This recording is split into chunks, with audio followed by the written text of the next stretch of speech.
এক মুহূর্তের অসতর্কতা বদলে দিতে পারে গোটা জীবন। সেই বার্তায় পৌঁছে দিতে আজ পথে নামলো প্রশাসন। দক্ষিণ 24 পরগনার রায়দিঘি থানার উদ্যোগে অনুষ্ঠিত হলো সেফ ড্রাইভ সেফ লাইফ কর্মসূচি।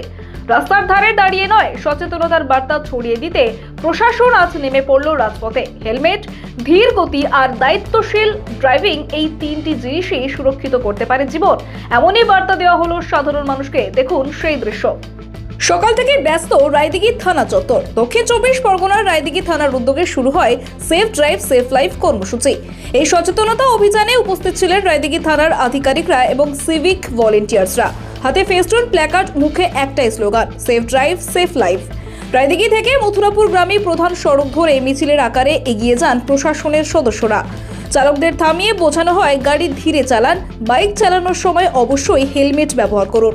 প্রশাসনের তরফে স্পষ্ট বার্তা, আপনি দুর্ঘটনার শিকার হলে শুধু আপনি নন, বিপদে পড়বে আপনার পরিবারও। নিজে বাঁচুন, পরিবারকে বাঁচান, অপরকে বাঁচান। দায়িত্বশীল যাতায়াতেই নিরাপদ ভবিষ্যৎ।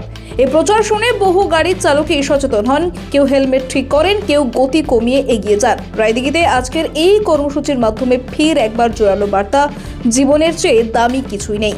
রায়দিঘি থেকে তপন কুমার দাসের রিপোর্ট, ডিএন নিউজ বাংলা।